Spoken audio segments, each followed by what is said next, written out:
So we can begin to get into mediated learning experience, and then we'll spend the bulk of the morning about that, because this is, in my mind, so critical. And this crosses over disciplines. It gives us a vocabulary that we can talk to each other in the team using. And I just think it's very explanatory of a lot of things. Okay, so this is talking about intervention, the how of intervention. And let's see. Okay, when we're describing what the assessor can do, we've described, the processes are describing the learner and the task.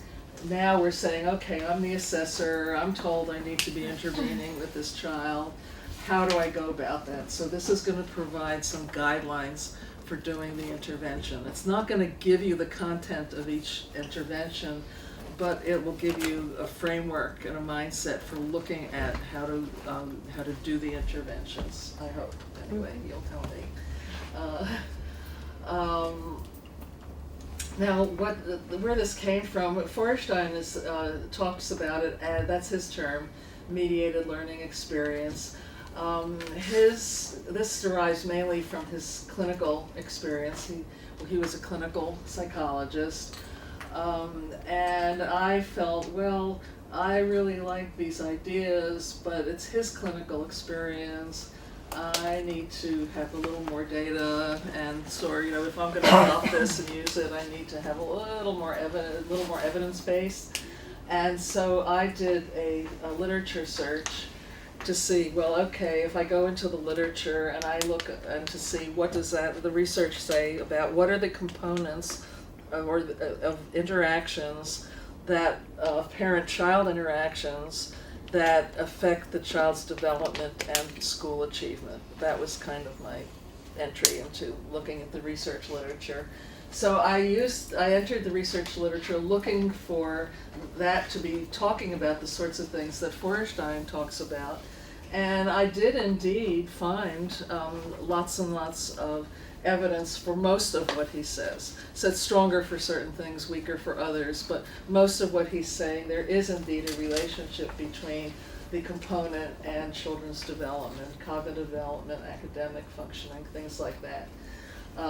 I wrote that up, and then I said what I wanted to do is I wanted to be able to walk into a classroom or look at a parent-child interaction and say, to what extent is the mediator, is the teacher, is the parent being mediational?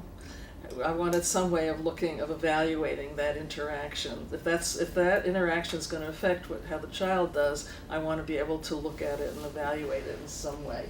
He has no interest in doing that. This is purely my hallucination, because he doesn't like measurement. He just likes ideas and theories and principles. Okay, so in my review of the literature, I did find much evidence, but I also came up with some more, and we'll be talking. I put that onto a scale, the Mediated Learning Experience rating scale, otherwise called Miller's. It's been extremely useful. It's been adapted into different formats and different ways of going, different profiling, and we'll talk about that tomorrow. There's some real good literature, supportive literature on it. It's been translated into Spanish, and okay, I think that's the only translation. It first appeared in this book here is when I introduced it. This is a 1991 book, and it's the whole back third of the book. It gives you the evidence that I found, but you have a copy of the scale in your packet there, and that's what we'll refer to that in the morning, and we can look at some tapes. So, and I have a training tape that I made ages ago, and I'm totally embarrassed to show. It's a training tape, and it's got the stuff on it that the student of mine used for her dissertation. So I'll say, oh, she looks different. Okay. Okay, so if we can see this barely, and that one shot out. I don't know, that was all lined up. These were all centered. These are the components that we'll be talking about. There are 2 pages of them. It seems like a lot, but we'll talk about, grouping and chunking and things like that to help you get it under control. But this is the list, the way we had the process list. This is the list of the components of what is mediated learning experience. And this is, it was operationalized into the rating scale. I'll go over each of these components, and the answer to what is a mediated learning experience is the optimal occurring of everything on this scale. There are 12, and if they're all in a high operational level, we would say that is somebody who's providing a good mediation, good mediated learning experience. And once you get this internalized a little bit, it makes it fun to be in airports and supermarkets and restaurants, because you can entertain yourself and say, oh wow, that was a great transcendence. Can you do, or could have been a little stronger on the meaning there, So it's a very interesting way of looking at interactions. It also made me regularly include parent-child interaction in my assessments for those of you who are working with younger children. Extremely valuable. And I wondered once I started doing it why I wasn't doing it before. And if you want a good language sample, watch the child interacting with his parent, because that's where you're going to see it. That's the most likely time that you'll get a really good example of what the child can do. So how would you recommend doing that in the school setting? Okay, I did it all the time, I'll tell you. Okay, you put together a set of toys, and I can provide some guidance on that. It's actually written up, there's an example of some toy things in there. I ask the parent, I have the parent and the child come in, and I ask them to do 3 things. I first of all just say, introduce the idea that, I need them to teach me how the child behaves and what the child can do, and it's very helpful for me to look at the parent interacting with the child, because I learn about the language, and the child's a lot more comfortable. So I sit in back of them. I have a little table, and I sit in the back trying to get out of the way, and I put 3 different things in front of them. The first is just a free play opportunity. Each takes 15 minutes. 10 minutes. Yeah, each takes 20, just 10 minutes, 10 to 15 minutes is all the time you need for each. I just put a bunch of toys in front of them, as open-ended as possible, and say, please, just, play with your child, interact with your child in any way that you feel comfortable. With somebody standing behind you and recording what you do. And I say that, and I just, I have a separate scale that I use for each of the 3 activities. So that gives me some looking at consistency, task interaction, so I'm scoring the Millers as I go, and writing lots of descriptions. So play with your child, just free play as comfortably as you can. And I watch and I record.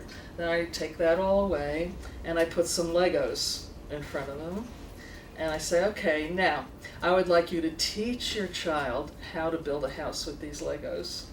Okay, teach, so it's a structured teaching now that I ask them to do. And then take that away. I give them a couple storybooks or a storybook, and I say, now, last thing, would you just please read this to your child? And so it's very simple, very easy to do. The Millers gives you the glasses, the lenses that you're looking through in order to try to understand and interpret this interaction in a useful way. And I've used it for not only for research for the scale, and then also for feedback on what I put into that feeds into my recommendations that I want to make to the parents, or if I'm watching, I can do this in the classroom too with the teacher.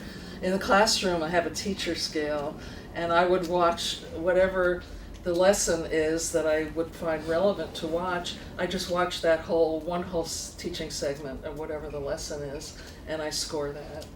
Okay. So it would be where, preferably where the child's experiencing the most difficulty. And what was it? So it's very easy to do. Once you get internalize the things on the scale, it's pretty easy to score. The most important thing is keeping those notes and taking language samples of what the child says. So would you recommend as the practitioners get more comfortable doing this, that they do it as in pairs? Like, would you say that if they work together on watching an interaction to see if they come up with the same kind of... Yeah, that would be absolutely a wonderful way to do it. Yeah. I'm always assuming there's no time or no. No, that would be a wonderful way to learn it. Yeah. So you work together. You have a partner, and you say, okay, I'll be at your school today, and you'll be at my school tomorrow, and we'll do this.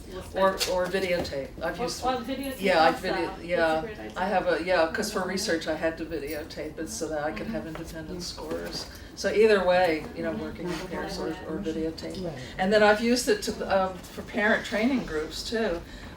Play back to the parents what they look like and talk them through the scale. That's a great way of doing our parent training. Yeah, and they find it very interesting. And there are lots of I try to make it a positive experience. Like, look what you did, and look how the child responded. Because there's going to be something on there that's positive, and then you say, "Oops, well, look how look what happened there. Let's that's something to come back and think about." So yeah, it's very useful. I was just going to say, specifically to this district, I think, and probably across the board, but I think I see a lot of parents come into my office feeling a little bit maybe not so comfortable in the school environment. They don't take off their coat. Yeah. They sit there, even if it's hot in the room, with their coat on and their bag, and they're just not quite there. Yeah. And so I think that it's important to establish the rapport with the parent, because if you want to get an accurate read of their interaction with their child, then they actually have to be relaxed and comfortable.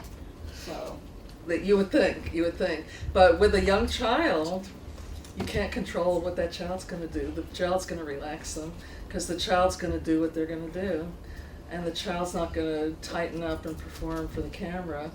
So the child's going to pull them out of their inhibition. Yeah, I think you're perfectly right that that's what you would expect.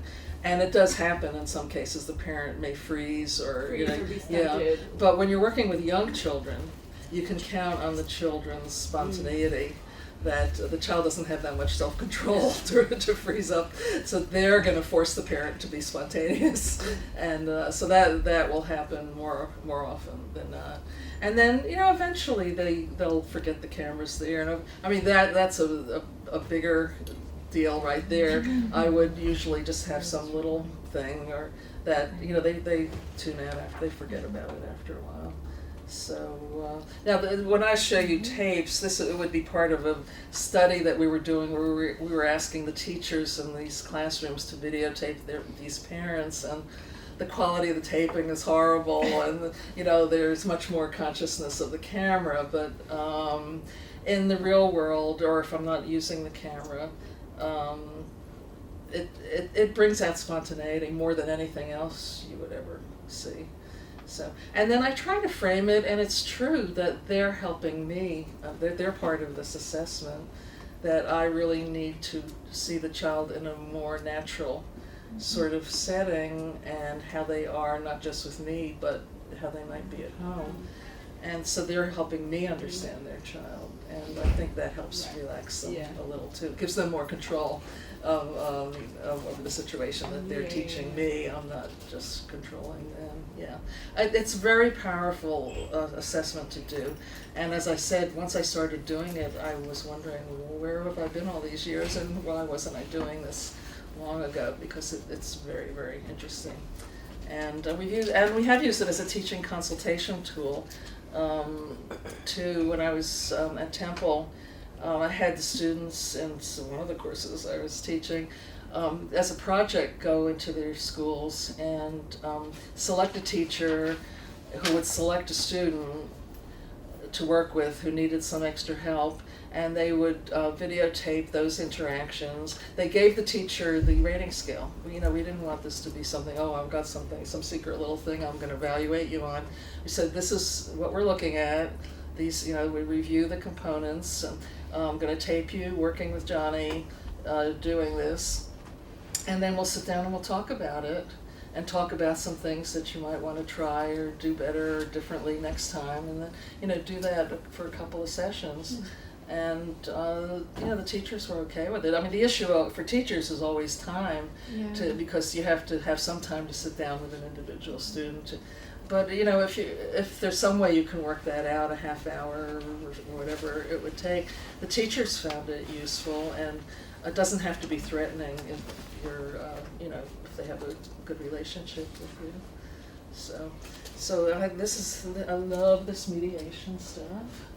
And okay. Okay. All right. So I wanted to. We're nearing the end here, and okay. I wanted to go over each of the components with you, so that you understood them. So we're going to pull Humpty Dumpty apart, and then we'll hope to get Humpty Dumpty back together again by lunchtime tomorrow, and then be able to understand, the mediation components.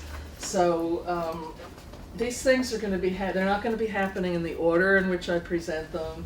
When we look at an actual interaction, it's going to be mushy, and there'll be a little bit of this and a little bit of that. But let's first look at the separate components, get an episodic grasp of their reality, and then we'll build some bridges between them. So the first aspect is the idea of intent. And I've tied these to the processes. So remember, the assessor's the one who's doing this. When you're mediating intent, you're trying to first of all engage your student into interacting with you. Come sit here, I want to work with you, we're going to do this together. And then, you're trying to help maintain the student's attention on what you're doing together. So how much regulation, the issue when you're, for intervention is if the child is having an attention issue, and you need to do a lot of intent, sit here, do this, better take that away from the table, it's getting in the way. Sometimes I've had kids who are so active that I've literally wrapped my feet around the legs of their chair, or or I've even put, I sit down and I put the child right there as I'm sitting with my arms around them. Whatever it takes to engage their attention and keep them involved, that's all part of your mediation. Okay, mediating meaning addresses the perceptual aspects of what you're working on. You're assuming that you're engaging the student in some kind of a task and work that you're doing together, and so there's something to do. You want to bring the students its attention, but to the perceptual aspects. What does the child need to notice? What does the child need? What's important that's out there? You're going to point out, what they need to notice. You're going to highlight certain things. Certain things are important, certain things are not. So it's that I've tied this to the process of perception. Okay, now this is a very important one, maybe the most important. Because this is what helps children learn abstract thought. This is getting out of the episodic grasp of reality. Transcendence is helping the child build conceptual bridges. So to see relationships between things, that there is a relationship between things that they do and around them. So you're helping them to look back to see, did you ever do that before? This is sort of like that. Or you're going on a field trip and you're going to need this in order to think, to be ready for your field trip next week. So you're looking backwards, you're looking forward, and you're looking at things that the child can't see. In meaning, in the perception, you're focusing on things that they can see, feel, touch that are out in front of them. In transcendence, you're building a connection or a bridge between what they can see, feel, hear, and something that's only in their mind. So there's nothing out there, they have to envision it. So there's no, if you say, oh, doesn't this remind you of something we did last week? Remember when we wrote the story about that? They can't see that story, that's only in their heads. Okay, they can't see the field trip next week. So it's forcing them to move into the conceptual world. And it also, when you help the child think about cause and effect and inference, it forces them to make connections between things. So the transcendence is really bridging, the concept of bridge is very important there. I maintain that I continue to use Feuerstein's term because there are people out there who have done research on that. I'm fishing for the one at Educational Testing Service. There was a very important researcher who did path analysis, and his name is just not coming to me, but it'll be in the book where I report the research. But so transcendence is bridging. Okay. Now we have task regulation. Task regulation is what most teachers actually do pretty well, and most of us who are trying to teach do. The issue is what is it that you're going to ask the child to do? What are the materials you're going to put out there? What are the instructions that you're going to give to do it? So it has to do with the actual presentation of the task. What makes it mediational and moves it up into this category to promote higher level thinking, it's going to be talking about if we have to do this, then how are we going to do it? Is there a basic principle for doing this? Is there a strategy that would be helpful for doing this? So it's getting into the metacognition of thinking strategically and planfully, and basic principle of task solution. So most people do this at a low level. Teachers put out things for the kids to do. Open your book, take this piece of paper, do you have your pencil, do this, do that.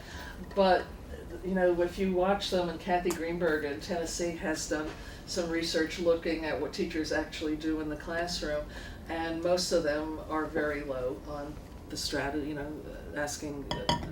mediating strategy, strategic thinking to the kids.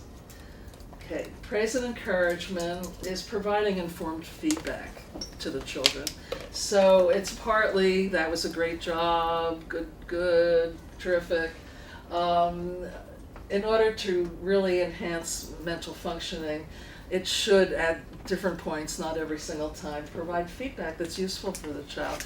We were talking about this, you did it, and now look at the difference that it made.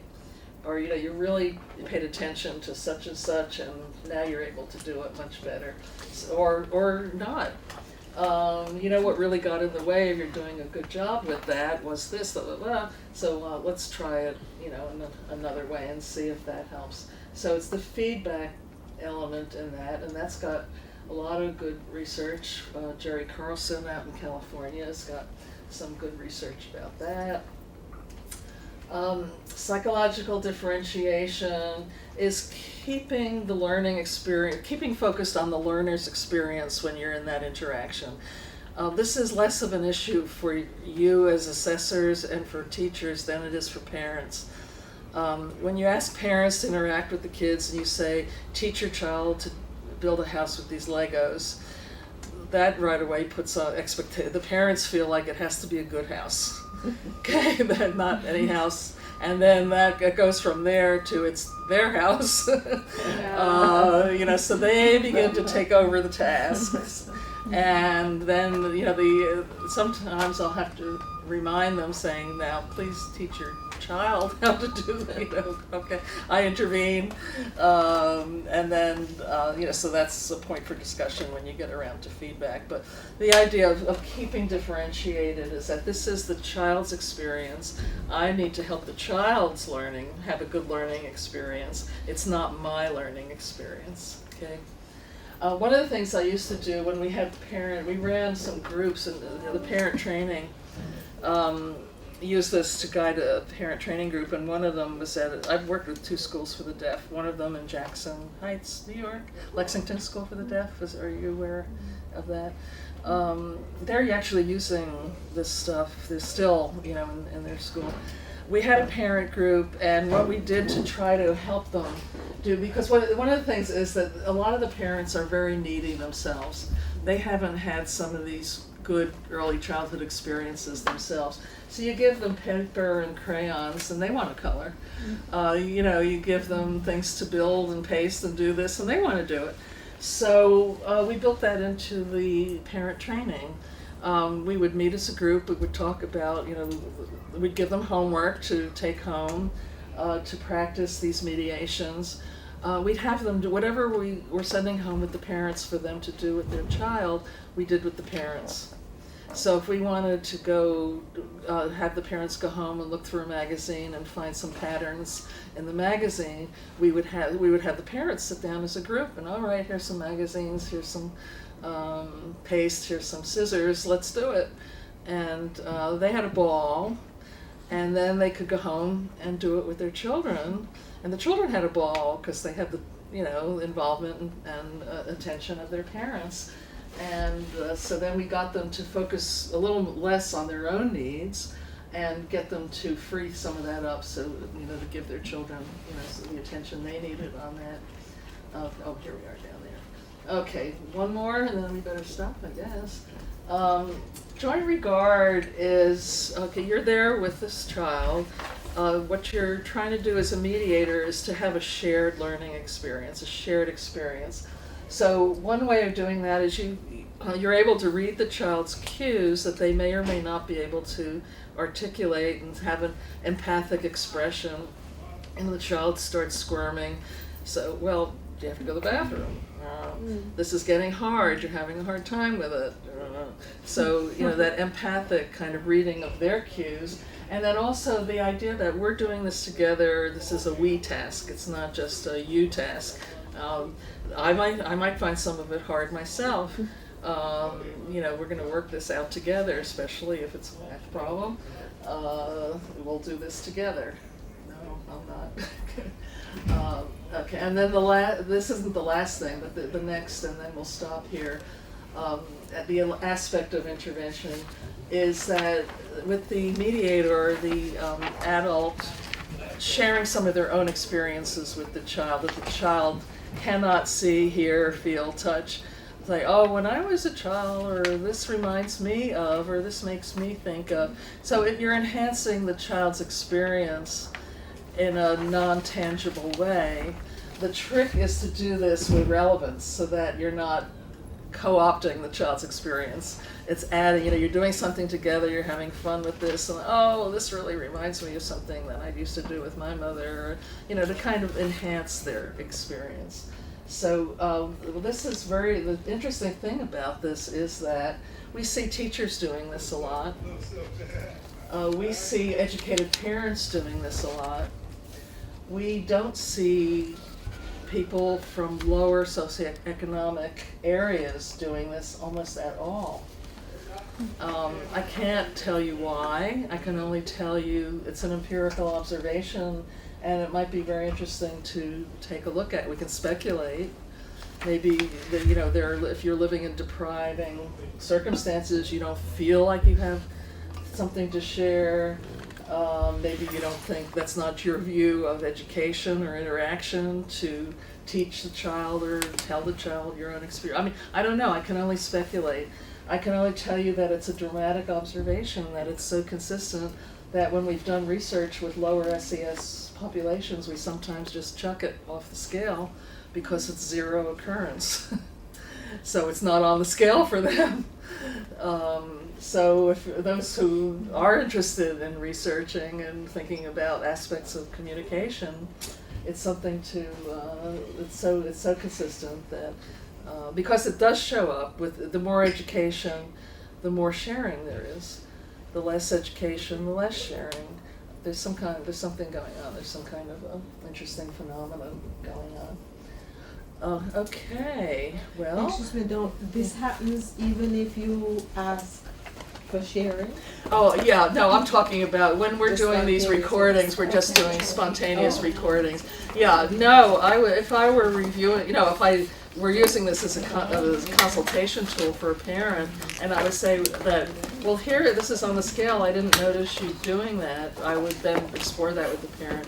Say, well, this is something that some people do, some people don't. I didn't see you do it. What was on your mind, or were you thinking of it? Or I would talk about it, but yeah, no. This is research that we did. Were just spontaneous interactions. We didn't provide any intervention.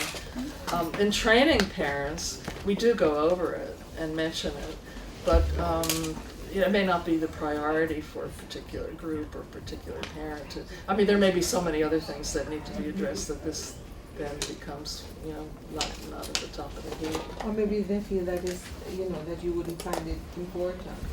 Yeah, that it could be. We can. I think we can. It would be interesting to speculate why that is happening, but I have no data. Okay, now we get to the point here where in the middle of the list of the components of mediated learning experience, and we're putting in a Band-Aid of the missing components because on the original tape there were over half of the components were missing.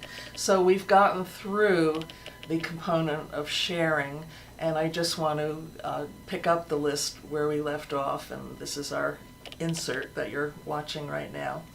Okay, the next component is maintaining a level of challenge for the learner while you're intervening.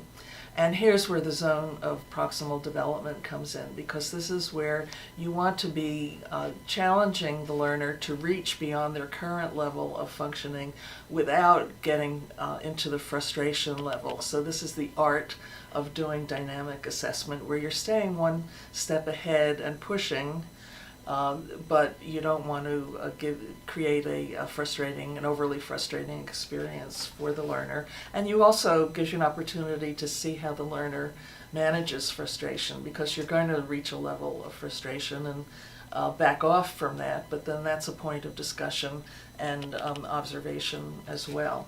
So I call that the challenge zone rather than just the zone of next development, because you are in fact challenging the learner to do more than they did before.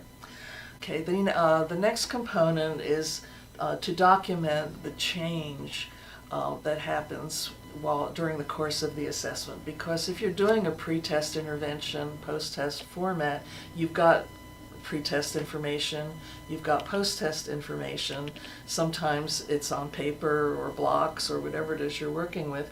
You can show that and discuss that with your learner and show them. The goal here is to document that the learner has in fact changed, and you can always find some level of that, if you look hard enough, and to give the learner the message that they are a learner, that they can learn. So, and here's the evidence for it. Look what you did when we started, now look what you're doing, look at what's changed. So you're also developing a tool within the learner to look analytically at what they're doing and to help them internalize the experience and to show how they've grown from it. Okay, the next component is to be contingently responsive to the learner, and that means responding in an appropriate and well-timed way to the information and the interaction, the response that you get from the learner, so that there's this kind of a dance, that you provide a stimulus, learner responds, stimulus response, stimulus response. You want to create a dance, and that should be an appropriate response from you, and that's well-timed. You don't want to have a child who's trying to get your attention, whiny, becoming inappropriate. You want to provide what's necessary in a timely way. Okay, next one. The next one is that you're interacting, we hope, in an affectively warm way with the child. There's plenty of evidence to show that children learn best under conditions where they think people like them and feel warmly about them. Now, it's going to look differently if it's an interaction with a parent versus an interaction with a teacher, but you're just going to have a better learner if the child thinks that you think that they're pretty cool and terrific. So you want to be conveying that in some way. And that's something that also varies considerably across cultures, because people within different cultures express warmth very differently. So what may be in fact warmth in one culture may not appear warm to somebody from another culture.